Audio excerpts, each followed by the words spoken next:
नमस्कार, हमारे channel exam Hunt with ज्योति में आपका स्वागत है। हमारे चैनल में डेली आपको कॉम्पिटिटिव एग्जाम की तैयारी के शानदार वीडियो और नोट्स मिलेंगे। अगर आपको हमारे वीडियो और नोट्स पसंद आते हैं तो लाइक करिए, सब्सक्राइब करिए।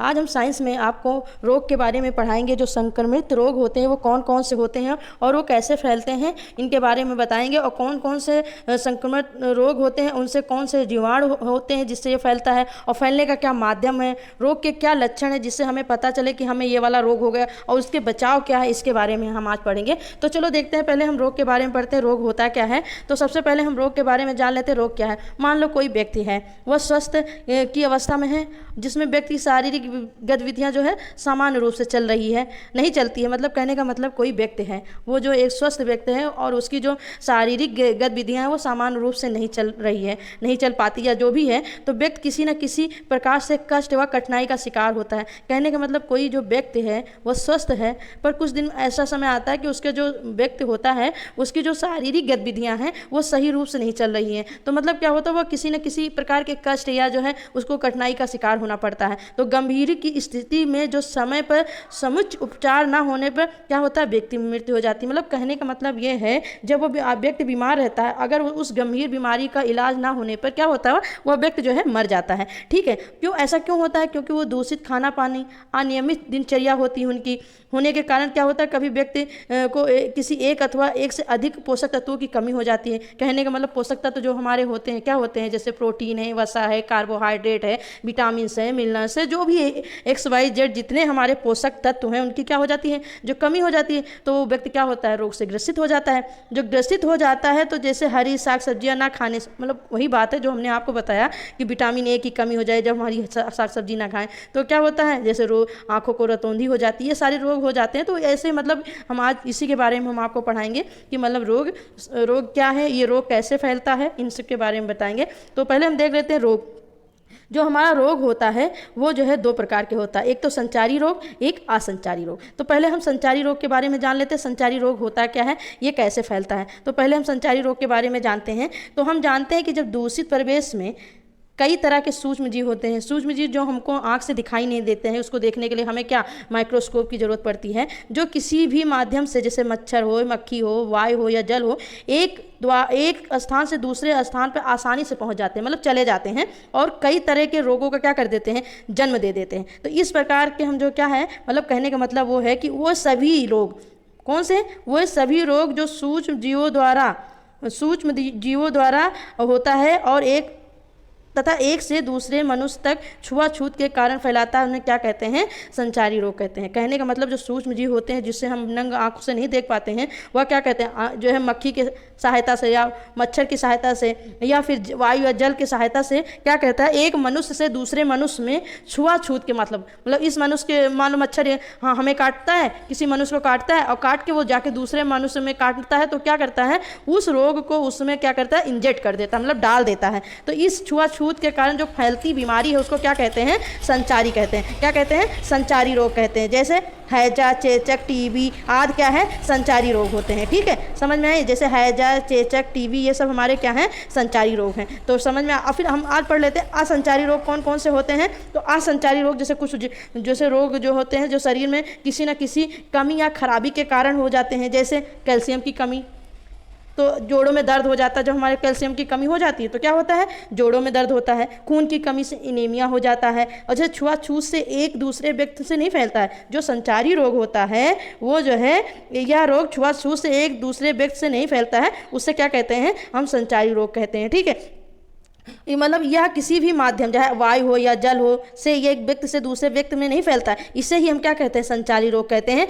जैसे एलर्जी, उच्च ताप, कैंसर, डायबिटीज़, ये सब क्या है हमारे, ये हमारे संचारी रोग हैं। मतलब ये छुआछूत से नहीं होगा, किसी के छूने से नहीं होगा। ठीक है, तो हम ये पढ़ लिया कि संचारी और असंचारी रोग क्या है। कभी ऐसा भी क्वेश्चन पूछ सकता है, क्योंकि ऐसे दे देते तो हमें पता नहीं होता है कि कौन सा संचारी रोग है, कौन सा संचारी रोग नहीं है। इससे क्वेश्चन तो जरूर आते हैं, खाली हम लोगों के क्या करने के लिए, कन्फ्यूज करने के लिए। तो हमें पता होना चाहिए, इसीलिए हमने संचारी असंचारी के बारे में जो है एग्जाम्पल बता दिया कि कौन से संचारी होते हैं और कौन से असंचारी होते हैं। तो जो संचारी होते हैं वो हैजा होते हैं, चेचक होते हैं, टीबी होता है, आद होता है। और जबकि असंचारी हमारे कौन से हैं? एलर्जी है, उच्च ताप है और डायबिटीज़ है। ये सब हमारे क्या हैं? ये जो है असंचारी हैं। ठीक है, अब हम आगे देख लेते हैं थोड़ा सा असंक्रामक रोग।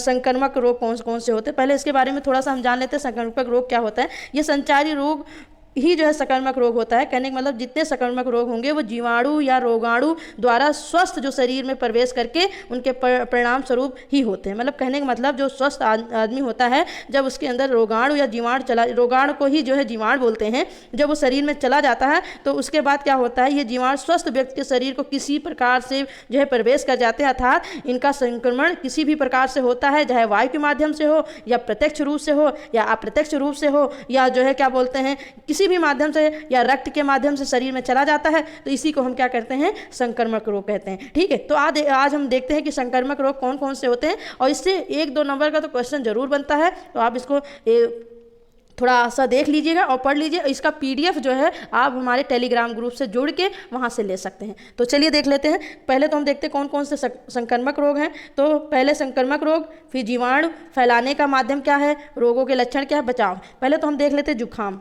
सबको होता है आजकल, तो बहुत कोरोना काल में जुकाम का, नॉर्मली जुकाम हो जाता है तो सब डर जाते हैं कि हमको तो कोरोना हो गया है। तो उससे थोड़ा सा देख लेते हैं ये किस बैक्टीरिया के कारण होता है या किस रोगाणु के कारण होता है, और उसका फैलने का माध्यम क्या है, इसके लक्षण क्या है, और इससे हम कैसे बचाव किया जा सकता है। तो जो हमारा जुकाम होता है वो साइनोबैक्टीरिया के कारण होता है। किसके द्वारा होता है? साइनोबैक्टीरिया। ये जो है हमें प्रत्यक्ष संपर्क द्वारा होता है। कहने का मतलब ये प्रत्यक्ष, जैसे हमको है, हमने छींक हमें आई और आप हमारे सामने खड़े हो तो आप संक्रमित हो गए। तो कहने का मतलब ये प्रत्यक्ष संपर्क से आता है। और जैसे देख लेते हैं कैसे आता है, ये लक्षण क्या है, जैसे आंखों से पानी गिरना। मान लो हमारे आंखों से पानी गिरा और हमने अपनी आंख को टच किया और हमने आपसे हाथ मिला लिया, तो यानी आप अपने जब हाथ को अपने आंख पे ले जाओगे या मुंह पे ले जाओगे तो आप उसके रोगाणु हैं उससे आप संक्रमित हो जाओगे, आप तुरंत उससे मतलब बीमार हो जाओगे। तो आंखों से पानी गिरना मतलब इसके जो है लक्षण है, हम आपको बता रहे हैं लक्षण है, नाक से तरल पदार्थ निकलना, ये सब क्या है, ये जो है रोगों के लक्षण है। अगर आपको साइनोवायरस ने अटैक किया है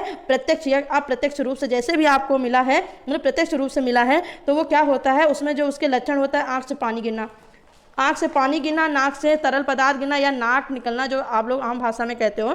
तो ये सब हमारे क्या हैं, ये हमारे रोग के लक्षण। और इसका बचाव क्या है, जल की कमी से बचना चाहिए। मेन बात है इसमें जो है जितना, क्योंकि नाक से आँख से पानी निकल रहा है तो क्या है, डिहाइड्रेशन हो रहा है, हमारे शरीर से पानी हमारा क्या हो रहा है, निकल रहा है। जब पानी निकल रहा है तो इसका मतलब है जब पानी की कमी हो जाएगी तो हमें और सारी दिक्कत हो जाएगी। इसलिए जल की कमी से क्या करना चाहिए, हमको बचना चाहिए। तो जुकाम हमें कौन सी बैक्टीरिया से होती है, साइनोवायरस से होता है। ठीक है, और ये क्या होता है, प्रत्यक्ष रूप से क्या होता है, संपर्क होता है। और इसके क्या लक्षण क्या है, ये आंखों से पानी गिरना, नाक से तरल पदार्थ गिरना या निकलना, जो भी है। और इसमें क्या होता है, डिहाइड्रेशन किसका होता है, वाटर का होता है। इसलिए इसके बचाव का मेन उपाय ये है कि पानी की कमी होना नहीं चाहिए। ठीक है, सेकंड देखते हैं हमारा चेचक।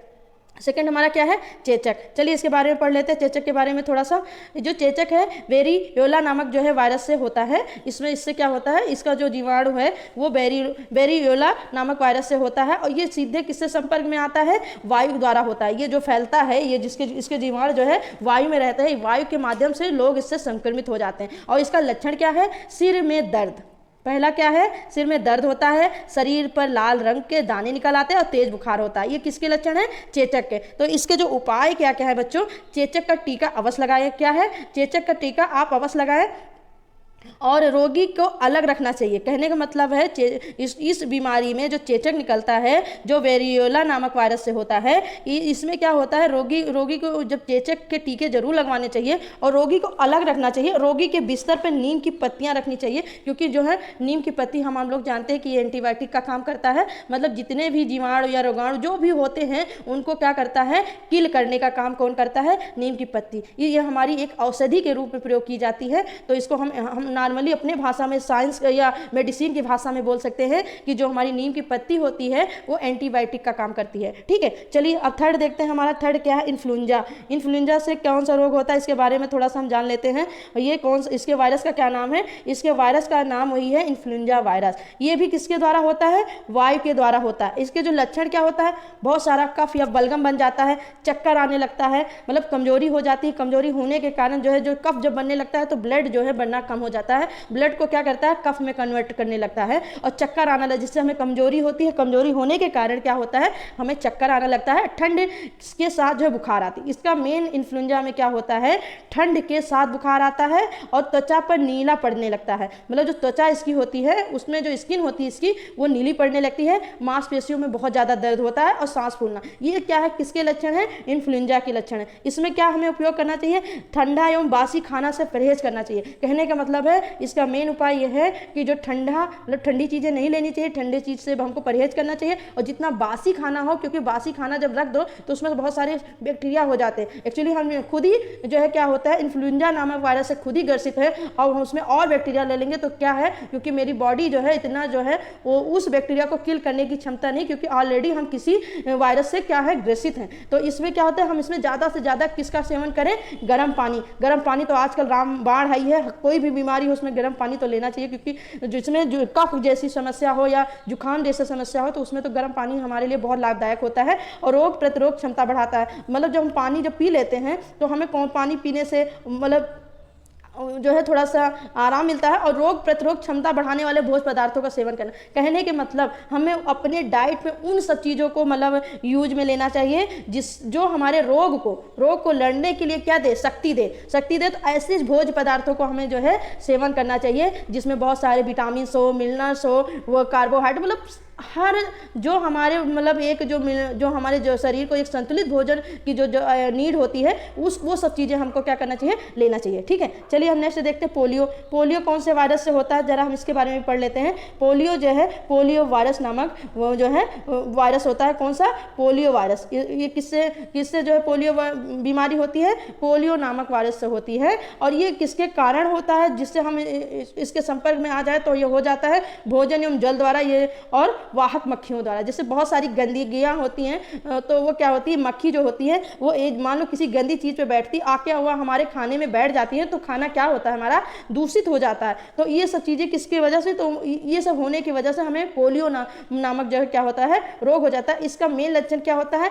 इसमें जुकाम, सिर दर्द होता है, कमर में दर्द होता है, हड्डियों में जोड़ों में दर्द होता है, अंग घात होता है, हमारे मतलब जितने भी अंग हो उसको जो है नुकसान पहुंचाता है। तो इसका जो मेन उपाय है, उपाय हमारे पोलियो का टीका अवश्य लगवाएं, ताकि जैसे देखते हैं कि हमारे जो छोटे छोटे बच्चे हैं उनको पोलियो का टीका जो शुरू में लग जाता है तो यंग होते बुढ़ापे होते तक इससे जो है बचाव हो सकता है। इसीलिए पोलियो जो है टीका जरूर लगवाना चाहिए। और रोगियों के मल को खुले में ना छोड़ना चाहिए। जैसा कि आजकल स्वच्छता अभियान चल रहा है, इसीलिए चल रहा है ताकि हम क्या हो, किसी बीमारी से ग्रसित ना हो, पोलियो नामक बीमारी से ग्रसित ना हो। क्योंकि पोलियो होने से क्या होता है, कोई अंग बेकार हो जाता है, हाथ काम नहीं करता है, पैर में पोलियो, मतलब इस कई तरीके। तो इसलिए जो है स्वच्छता का पालन करना चाहिए, अपने आसपास अपने शरीर को क्या करना चाहिए, स्वस्थ रखना चाहिए। ठीक है, तो ये पोलियो नामक पोलियो वायरस से होता है। और ये जो है किसके माध्यम से हमको जो है ये वायरस मिलता है? भोजन एवं जल द्वारा या वाहक मक्खियों द्वारा जो है हमको मिलता है। और इसका क्या लक्षण है? इसमें जुकाम, सिर दर्द, कमर का दर्द, हड्डियों एवं जोड़ों का दर्द और अंग घात होता है।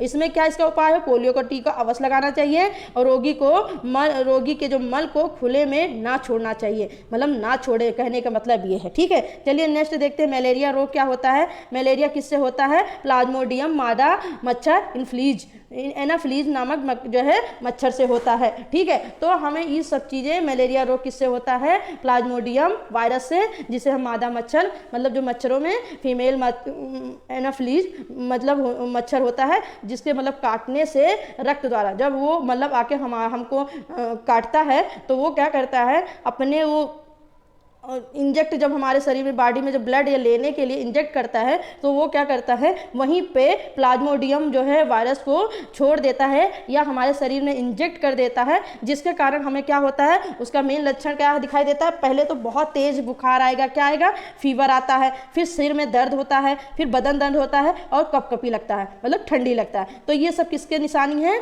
ये मलेरिया के निशानी है। तो इसमें हमको सबसे ज़्यादा क्या करना चाहिए, मच्छरदानी का प्रयोग करना चाहिए, कीटनाशक छिड़काव करना चाहिए। तो ये रोग किससे होता है, ये रोग होता है प्लाज्मोडियम और भी किससे, फीमेल मच्छर से, एनाफ्लीज मच्छर जिसको हम बोलते हैं। ठीक है, चलिए नेक्स्ट देखते हैं।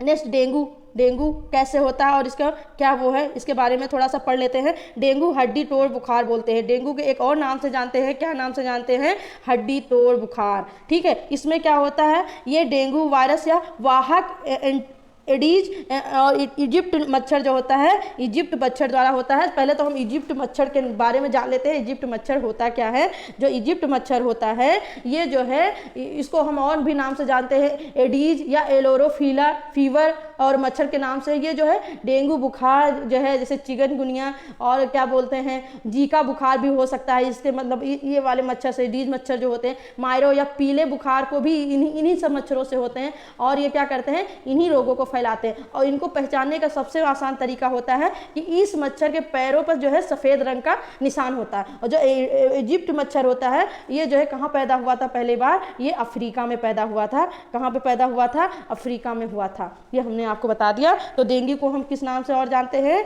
हड्डी तोड़ बुखार। और डेंगू जो है क्या है, डेंगू वायरस वाहक एडीज इजिप्ट मच्छर द्वारा होता है। ठीक है, और इसमें ये किसके माध्यम से हमारे शरीर में पहुंचता है, रक्त के माध्यम से पहुंचता है। और इसमें क्या होता है, इसमें जो है ठंड लगने के बाद तेज बुखार, वो भी कितने दिन तक होता है, 5 से 7 दिन तक आता है। ऐसे में क्या हमारे और सेकंड हमारा इसमें क्या लक्षण है, ये हमारा इसमें जो है मांसपेशियों एवं जोड़ों के दर्द होते हैं, जोड़ों में दर्द होता है। सेकंड, चेहरे, गर्दन और छाती पर गुलाबी रंग के क्या पड़ जाते हैं, चकत्ते पड़ जाते हैं। ये हमारे किसके लक्षण हैं, ये हड्डी तोड़ या डेंगू के लक्षण हैं। तो सबसे पहले इसका उपाय क्या करना चाहिए, हमको इसके लिए मच्छरदानी का प्रयोग करें। ठीक है, क्योंकि मच्छरों को बचने के लिए मच्छरदानी या जितने भी ये ऑल आउट वगैरह है इनका प्रयोग करो, ताकि जो है मच्छर हमको क्या करे, जो है हमको काट ना पाए और इससे हम बच सके।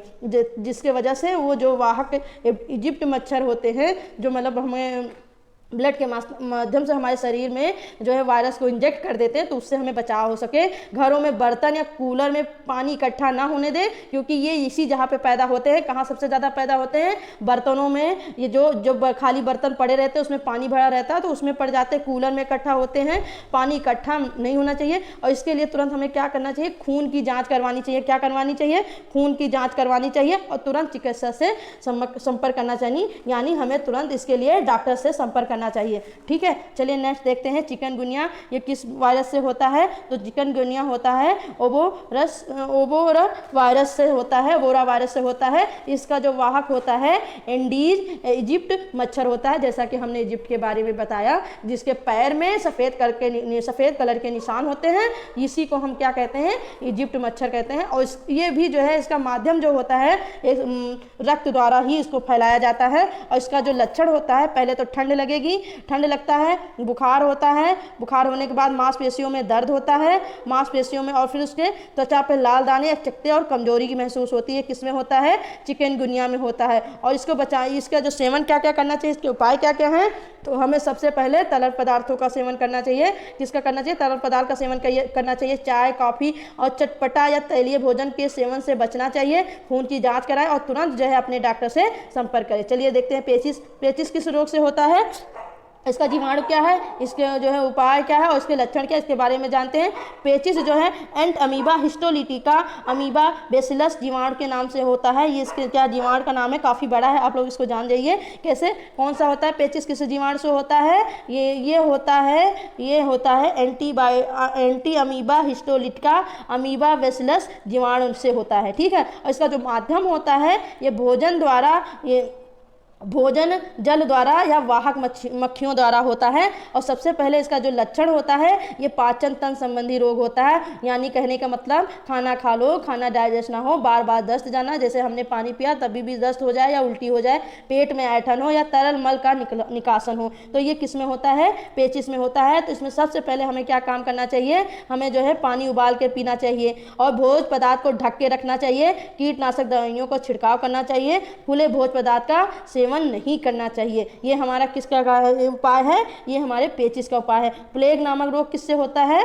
पास्चुरेला नामक जो है पेसिस्टस जीवाणु होते हैं, ये जो है विशेषों और चूहों के माध्यम से क्या होते हैं? हमारे जो है शरीर में पहुंच जाते हैं। इसमें क्या होता है? अति तीव्र ज्वर होता है, आंख जो है क्या हो जाती है? हमारी लाल हो जाती है, अंदर धंसना होता है, और जब कमजोरी होगी तो आंख हमारी क्या होगी? अंदर धंस जाएगी, जांघों में गिल्टियां निकल आती हैं। तो ये सब लक्षण किसके हैं? प्लेग के होते हैं। उसके जो है उपाय क्या है? लक्षण दिखने पर तुरंत इलाज कराना चाहिए और चूहों को समाप्त कराना चाहिए, प्लेग का टीका लगवाना चाहिए। ठीक है, ये है जो है क्या है? हमारे किसके थे? प्लेग के। अब हम अतिसार, जिसको हम डायरिया बोलते हैं, डायरिया किससे कारण होता है? डायरिया नामक जीवाणु से होता है। किससे होता है? डायरिया नामक जीवाणु से होता है। और इसका माध्यम क्या होता है? ये दूषित जल एवं भोजन के माध्यम से होता है। अतिसार या डायरिया नामक जीवाणु से होता है। और ये इसमें क्या होता है? इसका लक्षण क्या है? निरंतर दस्त आएगी, मल के साथ रक्त स्राव होगा, जल की कमी हो जाएगी, डिहाइड्रेशन हो जाएगा,